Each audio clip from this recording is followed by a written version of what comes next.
बिस्मिल्लाहिर्रहमानिर्रहीम। अस्सलाम वालेकुम dear viewers, hope you are fine. आज मैं शेयर करूंगी आपके साथ बहुत ही मज़ेदार शलजम और पालक की रेसिपी।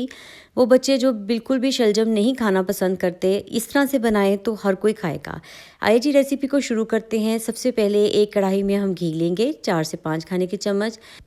एक बड़े साइज़ का प्याज या फिर 2 मीडियम साइज़ के प्याज बारीक स्लाइसिस कट करके घी में शामिल करेंगे और इसको गोल्डन ब्राउन कर लेंगे। अदरक को बारीक बारीक काट के और लहसुन को बारीक बारीक काट के आपने शामिल कर देना है। लहसुन खुद ब खुद इसमें नरम पड़ जाएगा और मिक्स हो जाएगा। और अदरक जो है, अगर आपको स्लाइसिस में पसंद नहीं है तो आप फ्रेश कूट के इसमें शामिल कर लें।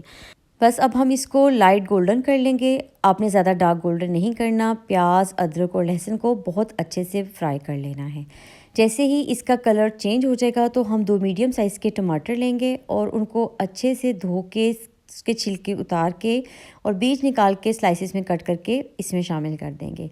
आपने इसको अच्छे से मिक्स कर लेना है। अब हम इसमें शामिल करेंगे कुछ खुश्क मसाले, लेकिन उससे पहले हम इसमें शामिल करेंगे थोड़ा सा पानी। थोड़ा सा पानी शामिल कर देने से कभी भी मसाला जलता नहीं है। अगर आप पाउडर मसाले डालते हैं और पानी नहीं होता, नमी नहीं होती, तो मसाले बहुत जल्दी जल जाते हैं और जायका ख़राब हो जाता है। 1 चाय का चम्मच नमक, आधा चाय का चम्मच लाल मिर्च पाउडर, आधा चाय का चम्मच कुटी लाल मिर्च पाउडर शामिल करेंगे, आधा चम्मच काली मिर्च पाउडर शामिल करेंगे और 1 चाय का चम्मच धनिया पाउडर शामिल करेंगे। सिंपल से मसाले हैं, बस आपने इसको कवर करके कुक कर लेना है। जब ये मसाला नरम हो जाए और अच्छे से भून जाए और घी अलग हो जाए तो हम इसमें शामिल करेंगे बारीक कटी हुई धुली हुई पालक को आपने 2 से 3 दफ़ा अच्छे से धो लेना है। खुले पानी में धोना है ताकि इसमें कोई रेत या कीड़क ना रह जाए। अब इसके बाद आपने क्या करना है जी, इस मसाले के साथ पालक को मिक्स करना है। पानी बिल्कुल नहीं शामिल करना, बल्कि पालक में ऑलरेडी पानी होता है। आपने कवर करना है, 10 से 15 मिनट के लिए रख देना है, पालक नरम पड़ जाएगी। शलजम मैंने काट लिए हैं, 2 किलो के करीब शलजम हैं और इसमें नमक और हल्दी ये आपने इसमें लगाना है और इसको अच्छे से मिक्स करके 10-15 मिनट के लिए रख देना है। उसके बाद साफ़ पानी से 2-3 दफ़ा धो लें। इससे क्या होता है, अगर शलजम में कोई कड़वापन है या खारापन है तो वो ख़त्म हो जाता है।